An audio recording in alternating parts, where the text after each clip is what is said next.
Ready, Tom Sumner? Go. Preview. There we go. Welcome back to the second half of this special 34th District State House Primary Candidate Forum. 6 of the 8 candidates have been here, as I always like to say. Decisions are made by those who show up, so I thank you all for being here. And of course, to our esteemed panel of political pundits, we'll get right back into the questions, and we start the questioning with Paul Rozycki from Mott Community College. And the first question, because we've been rotating who we start with, so the same person doesn't get stuck answering first or last all the time. Quincy Murphy will get the first question from Paul Rozycki, and just a little reminder, panelists have 30 seconds to set up their question, and candidates have 60 seconds for a response. All right, thank you. What is your view of the current emergency manager law? And in particular, whatever your view is, what role should the state play when local governments get in financial trouble?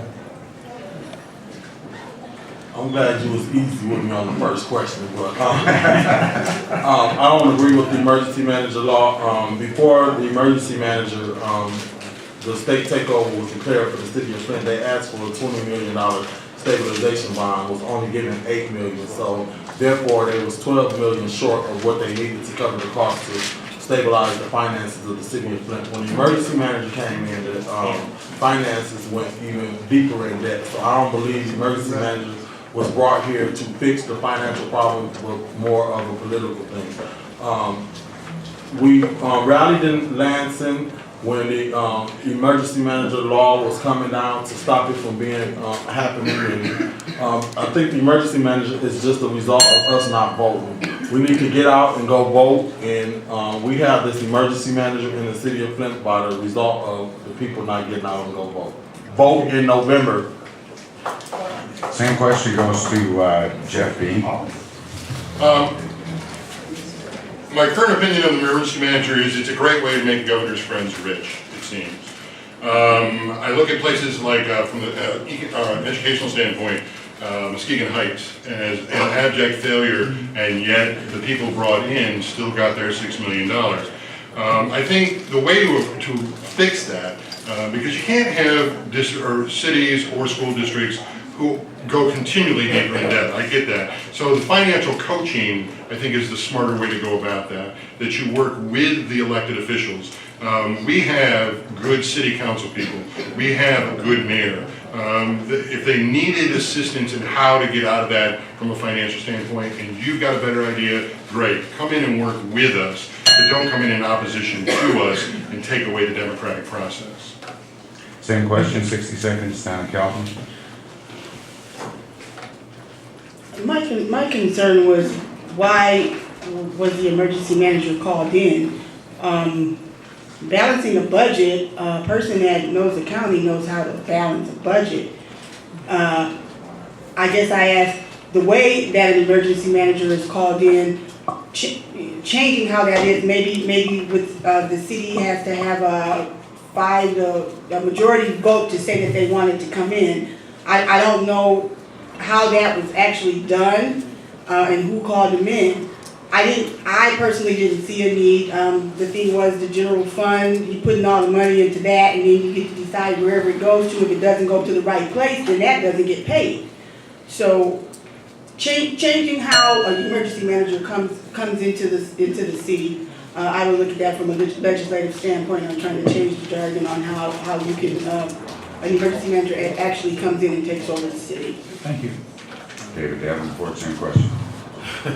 I don't like it, but I understand why it's there. You all pay taxes. You all don't vote for the same people. You got people that would vote for Ned DeWino just to get favors from him, put him in office over millions of dollars, and he knows nothing about it. So guess what? The whole city goes down because of the majority voted just to get favors. I understand why he's there. We have allowed that. What I want to do in state legislation is go up and put some parameters in place that you cannot get on the ballot unless you've taken the financial classes to be able to be over millions of dollars. This is what we need. This is what I mean by times changing and laws not changing. Back in the days, we could do that. Everybody everybody was comfortable, everybody knew everybody, everything was okay. But now it's finance. Everybody wants money in their pocket, and they don't care how they get it. If they get it off your backs, they get it off your backs. But most of these elected officials have not given back those salaries to the constituents to say, hey, I'm gonna help you because you helped me get elected. And that's what I wanna do when I get there. Thank you. Nathan Morris, same question. I have a problem with the whole takeover and the manner in which it was done. When I heard emergency financial manager, I envisioned a person who was coming in to assist our elected officials with the management of our finances. I didn't envision that we were going to have a dictator takeover that would abolish our city charter, that would abolish our labor contracts, that has no concern about the residents' voices. He's silencing our administration, and to me, that just stripped democracy from everybody in this room. And so I do have a real problem with it. I do agree that parameters need to be set up where this person can come in if needed and assist our elected officials and let us as residents hold our elected officials accountable for their errors. Sheldon Levy? You know, as a city council person, I was the only council person, is currently a council person now, that voted against this emergency manager coming into the city of Flint. But in its current form, the emergency manager law is the most oppressive and anti-American law on the books in the state of Michigan. The role of state government is to assist, not to control. As villages, townships, cities, and municipalities alike, you know, we deserve to be assisted, but not controlled in the way that this emergency manager has come in. And though it may be very uncomfortable to talk about this whole experience, we have to really talk about the truth in this. You know, the urban centers throughout the core of Michigan are the ones that's being oppressed by this emergency manager laws. The ones who have a high population of poor people and minorities are being controlled. And this experiment has been going on for more than 3 years now, and they cannot point to anywhere in the state of Michigan where this law has been effective helping. Our community right now, under 3 years of emergency management, is worse off than it was when we started. All right, the next question will come from Susan Demas, and the first responder will be Jeff Bean.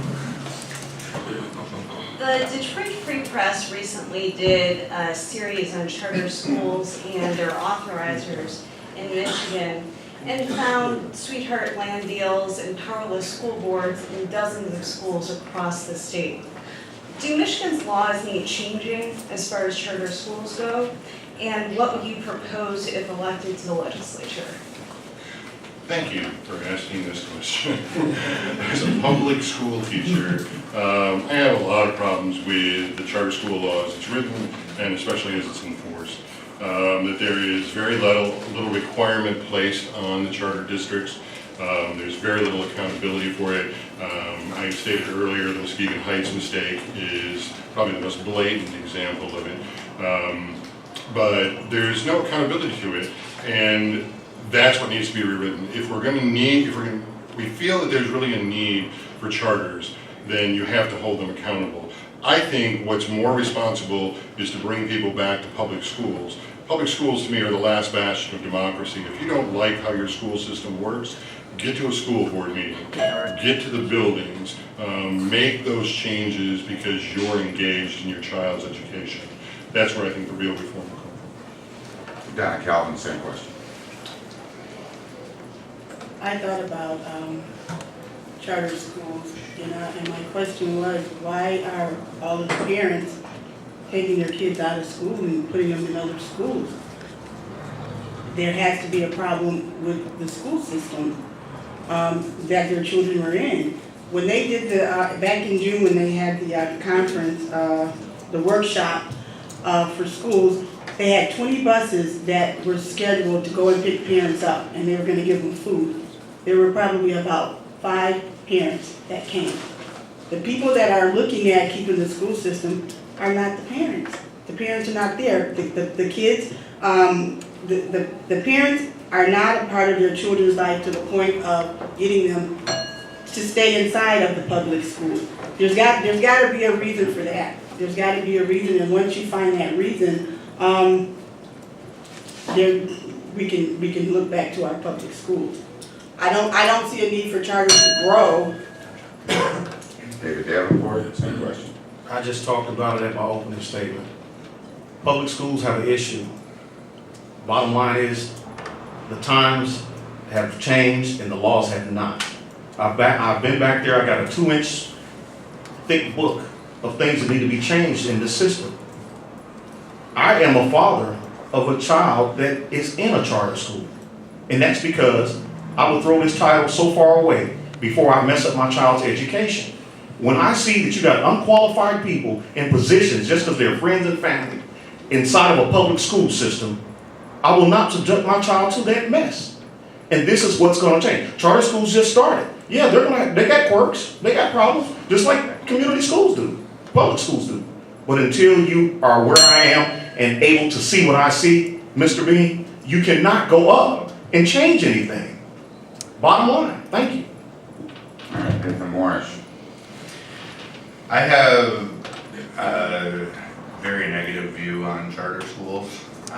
As taxpayers, I think that our tax dollars are needed for public school funding, and our tax dollars are going into these charter schools because of laws that have been enacted. So I do not agree with our tax dollars, my tax dollars, your tax dollars being sent to charter schools, online schools. There's no accountability, as Mr. Bean said. Who is holding our charter schools accountable for anything? It's just like the privatization of any service in the state of Michigan. Who is accountable? And if we as taxpayers cannot hold somebody accountable, then, in my opinion, the plan is wrong. Sheldon Neely. Yeah, as a product of community schools and public education, and I hope that's not an indictment on the system of Oregon County, but the thing of it is, I'm a proponent of the public school system. I was a high school counselor for about 10 years in Flint Public Schools, and the real problem is the amount of funding that goes into our public school system, especially a poor district. Like, we need to make sure, and as a state representative, I would want to make sure that we return dollars back to our community schools, because right now they give us just enough money to undereducate our children. The Flint schools in particular, some of the best trained teachers are there in those school systems educating the kids. And as it relates to charter schools, and it's about marketing. It's about marketing to those families, letting them know that a public school experience does not have to be a negative one, and we need to return those dollars back to the public school systems. And that's what I would plan to do as a state representative. Okay, Quincy Murphy. Charter school laws should reflect private businesses, private schools. Public dollars should go towards public schools. And I'm gonna give you an example.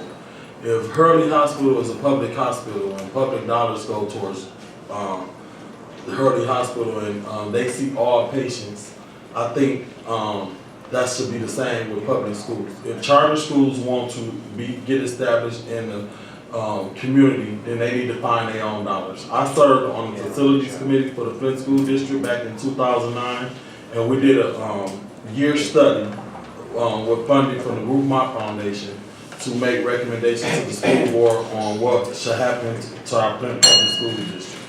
So I am a great supporter of public schools. I'm not against charter schools, but I'm against public dollars used to fund charter schools.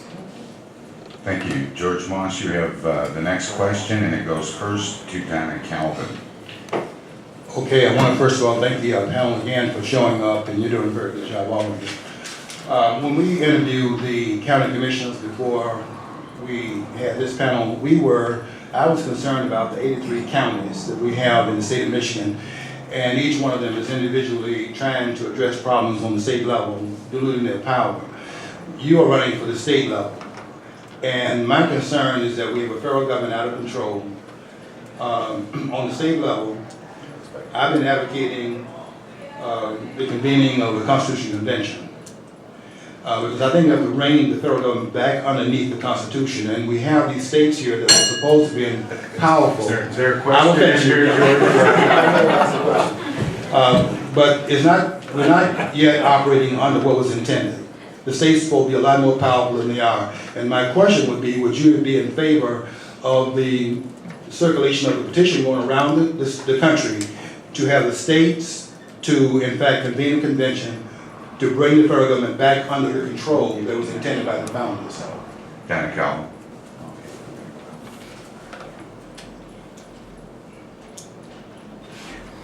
I would have to say yes to that. To come back under what the Constitution says that we can, yeah.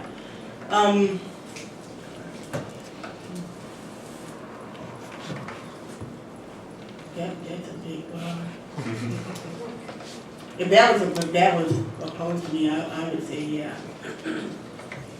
Donna, it's not unusual for George to take longer to ask a question than it takes the candidates to respond. Wow, maybe rephrase it in a way that, Now, let's go to David Davenport. And I'm gonna ask you that question. Could you shorten it up for me? I sure can.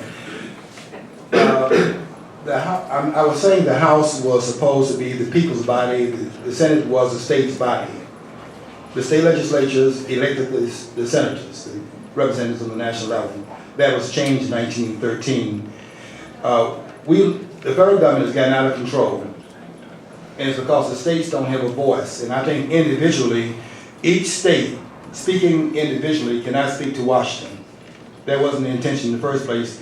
They're going to have the states represented in the capital. My question was, do you favor what's going around right now where people are advocating for a convention to be convened by the states, it takes 34 states, to convene a convention so as to correct the problem that occurred when they took the senators out of by the way the senators are elected, took them out of how they're elected, and they're now elected by popular vote. They were elected by the state legislatures, and that was changed, and the states lost their voice. And what I'm asking is, do you favor a convention that would in fact write that and put that back where it was intended by the founders? Yes, to a certain extent.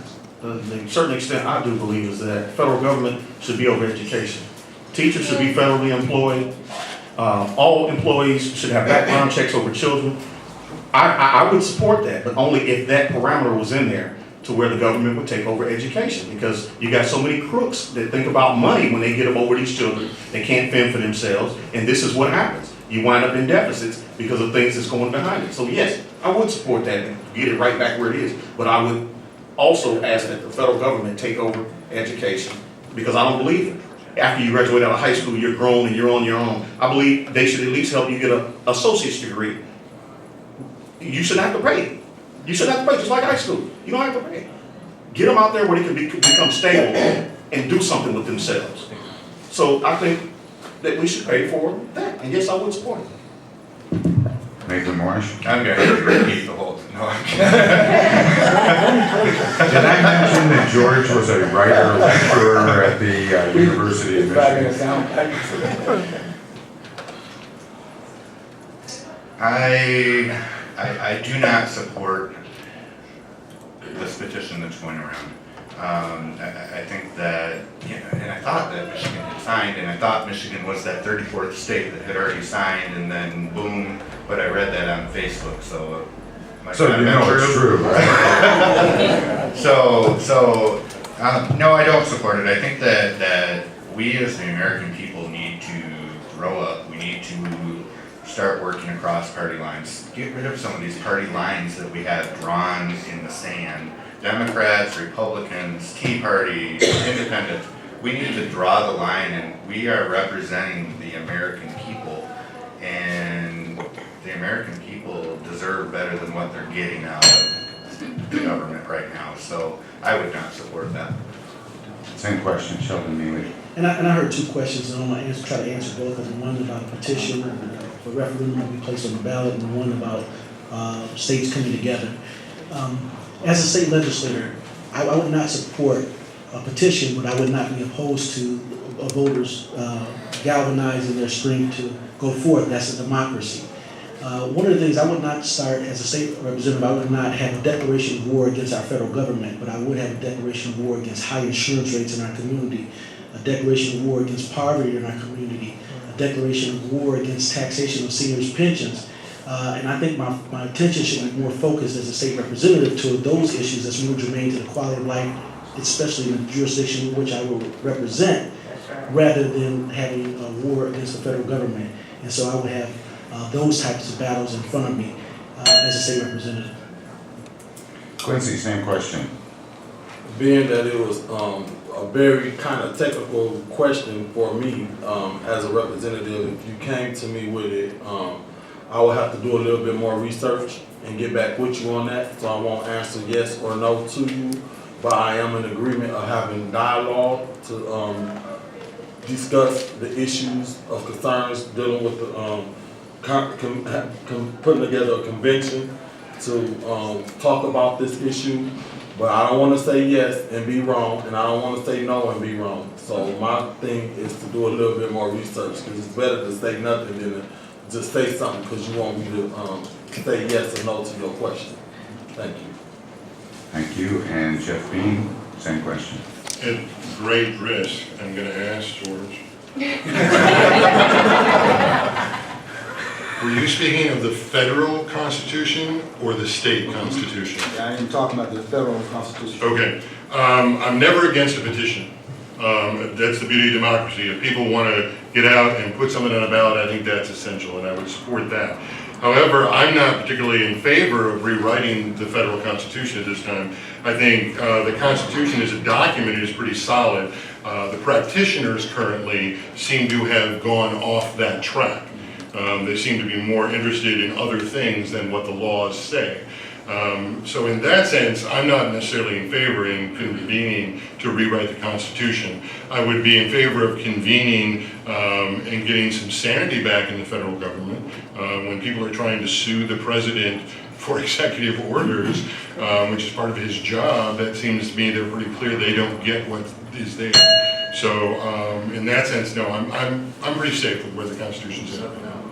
I get the sense that Paul Rozycki would really like to weigh in on this. I'll show him. And I feel tempted to let him, in as much as George got to ask his question twice.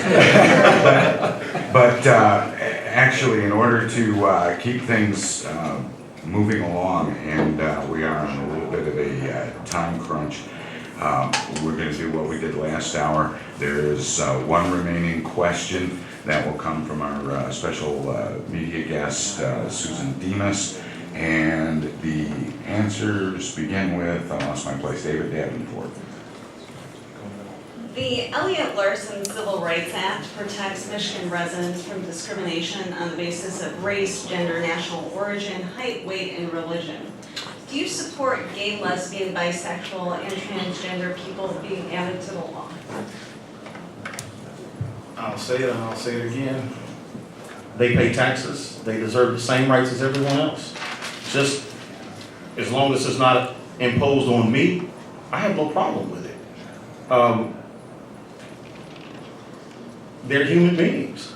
Why not treat them like human beings? But you got so many people that wants to throw the Bible at the situation and say, well, God's not happy with it. Well, that's for them and God to deal with, not me. But what I have no problem with supporting it, as long as it's not imposed on me. So, no problem at all. Nathan Morris, same question. I'll say it again. I'm 100% behind this. I am an openly gay candidate here and very proud of it. I've been in a relationship for 14 years. And is marriage equality part of my agenda? No, because I think it's going to happen without me preaching and pushing for it. The legal system is going to play out in this.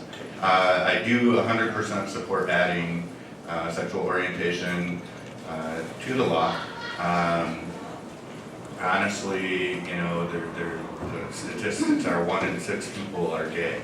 Well, probably not, but we're not bothering anyone. We're not any different than anyone in this room. I have my family, you have yours. Okay, Sheldon Neely, same question. Bigotry is no good to any community, anywhere. And this is a form of bullying, when we have open bigotry in any form. And as a state representative, we have to represent our full constituency. And anyone who will preach bigotry does not believe in love and getting along with one another, bridging the gaps amongst our neighbors and our friends and our family. But bigotry in any form is no good, and I would support adding those laws to protect individuals and their individual rights to be a citizen in full in the community, not a citizen in part.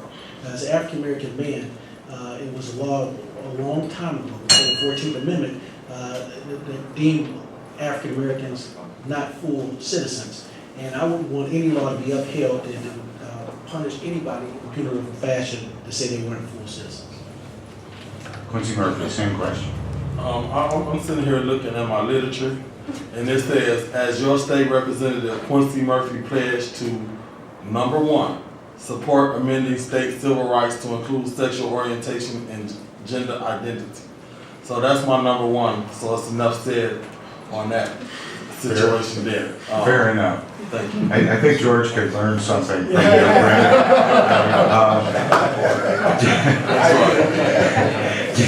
Jeff Bean, same question. It bothers me that we're still discussing this at this point in our history. As long as there's ignorance, however, we're going to need things like the Larson Act. Absolutely, I support that. I've been fighting for civil rights my whole life. I picketed for the United Farm Workers Union. I have written essays and documents around the rights of women. I have fought for the rights of gay students in my classroom. And so, yeah, this is just absolutely a no-brainer. Donna, same question. Yeah, it is a no-brainer, civil rights. I think we should get out of people's bedrooms. I watch a television show, I forget the name of it, but it shows a family. We have very blended families in America now, very blended.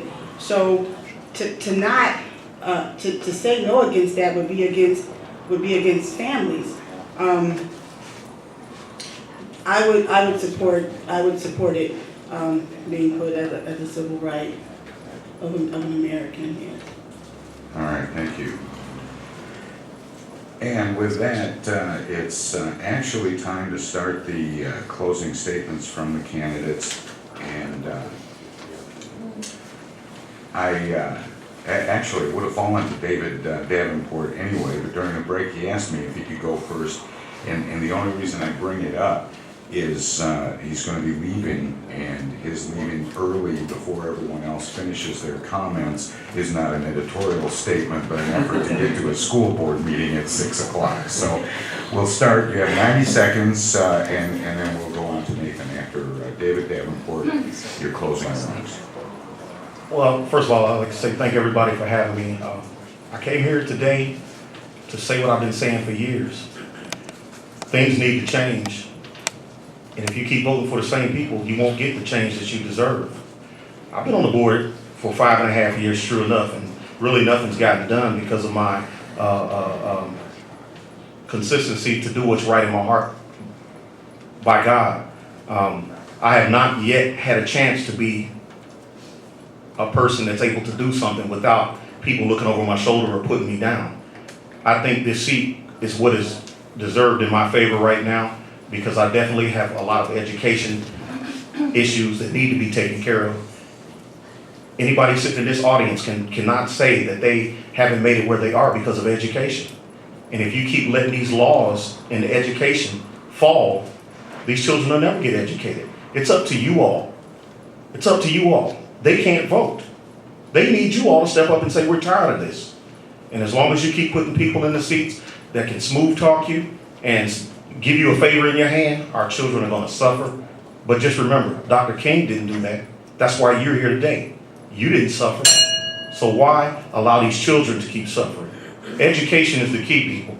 And if you choose not to adhere to my voice today, God bless you, and I still love you as brothers and sisters in Christ. Thank you. All right. And David, good luck squeezing out of here. And please be careful. We don't want this to end up being, going viral on YouTube. I would get blamed for pushing. Yeah, exactly. Although somebody would say that, Sheldon was the second pusher, and it'd be a big conspiracy and last forever. But the next closing statement goes to Nathan Walsh. Again, thank you everybody for having us here, Tom, and Good Beans Cafe. I've enjoyed listening and answering questions for the panel. Again, I'm running as a concerned citizen for this district. I'm not running as a career politician. I have no interest in any job. I like my job. I like what I do. But we need change. We need to change the current path that the city of Flint is on, that the 34th district is on, and that's got to start with crime. And no one up here has made that their number one priority.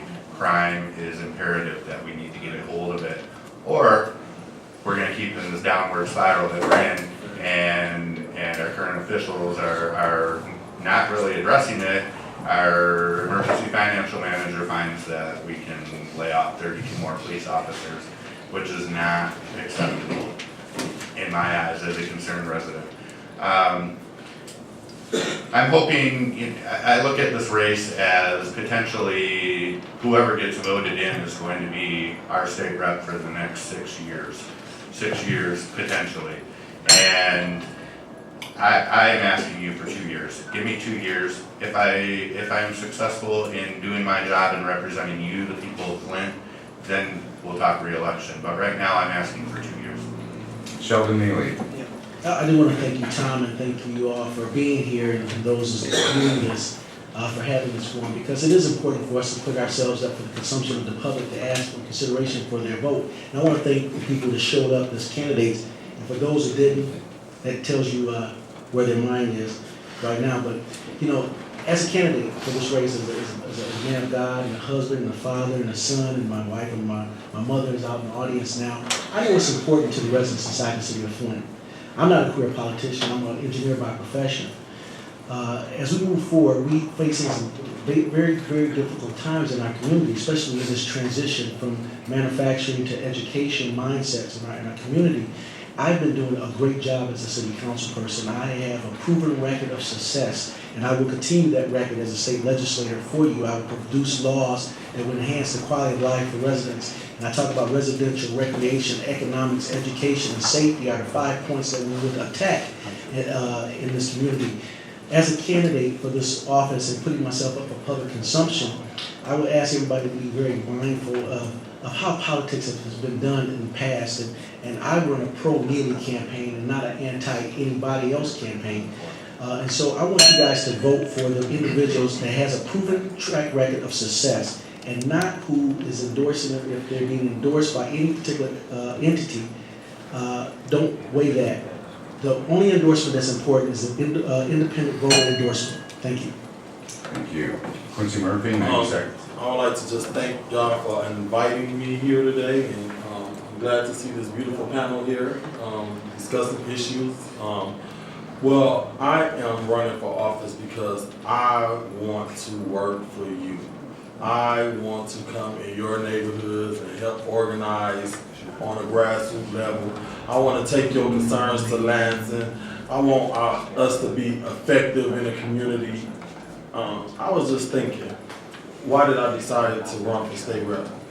And I said, wouldn't it be a lovely day in the neighborhood if we saw the state representative, the Congress, the county commissioner, the city council, the mayor, working together, sitting down at a table, figuring out solutions to the problem to solve Flint's problems. I have not seen that since I've been following politics for the last 20 years. I have not actually saw a meeting convened where all the elected officials coming together. We missing that. They going in their own directions. And my vision for the city of Flint is not necessarily the vision of the existing elected officials or some of the candidates. And I respect their position to run for office, but I just don't see our vision as the same as to what it would take to change the city of Flint. And I'm asking that you give me a chance on August 5th. Not only give me a chance, pray for me, because this is not easy to go against good people like this. Thank you. Jeff Bean, 90 seconds for closing statement. I also want to thank everybody for being here, and especially Tom. We're going to miss your voice in this community. You've heard answers today that may or may not have answered, or questions that may or may not have been answered. I would repeat that I've been a teacher here in Flint for 22 years. I have proven my research skills with a degree from Harvard University. I have proven my negotiation skills with a historic contract between the United Teachers of Flint and the Flint School District. I have proven my support of workers' rights by speaking with Reverend Jesse Jackson and James Hoffa Jr. at the rally against the right to work for free legislation that Governor Snyder snuck through last year. I would encourage you to look at me as somebody who is a new voice, a new technique that can indeed still operate within the confines or the context of Lansing. I would quote, as I have frequently, Medgar Evers, who is a great hero of mine, a leader of the NAACP in Mississippi, who said, I don't know, he didn't say it exactly like this, I've adjusted it. I don't know if I'm going through heaven or hell, but I'm going through Flint. Thank you very much. Thank you, Jeff. Donna Calvin, you have 90 seconds for closing statement. My motto was a fresh voice for the people, and I want to be that state official to help to fix the problems that the city has. We'd have to go out and ask you, what are your concerns? And asking people what their concerns were, they were concerned about the emergency manager coming in. Emergency manager is the reason why our water rates are high like they are now. It wasn't because people weren't paying their water bills, it was because they came in and they did, and that was one of the things that the emergency manager put into play. What I see is the way to change things in Michigan right now is by the popular vote. You have to organize people together to come against whatever they're coming against with a popular vote. Because I do have experience in bringing people together with the popular vote, I feel that I would be the best representative that you could send to Lansing. And thinking about this, I went out to, and I'm going to put this out here, to the Cannabis Cup out in Clio. There are representatives who are looking at trying to eventually possibly have hemp marijuana legalized in Michigan. Just like in the state of Colorado, how they're making all the money, taxes, money from that. That could be something that we can all talk about to look into for our city. Thank you. I want to thank you all, but first I wanted to note that one of the interesting things about today's forum is that the women seem to be getting the last word. In any event, I've always said that decisions get made by people who show up, so I want to thank you all for being willing to come out and talk to people, let people get to know you a little bit. Quincy Murphy and Sheldon Neely, Nathan Morrish, and David Davenport, who had to leave early, Donna Calvin, Jeff Bean, thank you all for being part of this. And of course, couldn't do it without our premier political pundits. I want to thank our special guest who came over, I think, from Lansing, Susan Demas from Inside Michigan Politics, and of course our regular pundits, Paul Rozycki and the very quiet and demure George. I want to thank you both for being a part of this whole series throughout July. August 5th is the primary, and as has been pointed out, very often the primary elections in Genesee County, and because of the way districts are drawn, I think in many counties in Michigan now, a lot of campaigns are decided in the primary, and a lot of people don't participate. Hopefully by your participation in forums like these, we can get more people encouraged to participate in the primary process. it isn't exactly as if we have all that great a turnout even in November. So hopefully they will encourage that. I want to say thank you to yet another woman who was involved in the forum, our timekeeper, Andrea Sutton. Thank you for keeping everybody on track, especially George. And I also want to thank all of the people who came out in the audience. This will be available online soon, and I believe this particular episode is going to air tomorrow night, 7 o'clock, Comcast Channel 17. And I want to give a special thanks to our regular sound man way in the back, Captain Jack from RLX Sound, the sound that you want. Also, a big help in getting things set up was Kevin Van Wagner from here at Good Beans Cafe. He's always willing to help out for events like these. And I want to say, I want to give a shout out to 3MG.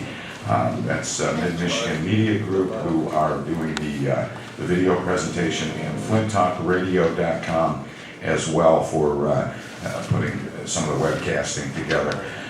Once again, I'm Tom Sumner. Thank you all for being here. And I've been saying we'll see you next time, but I guess this time I'll say this is it.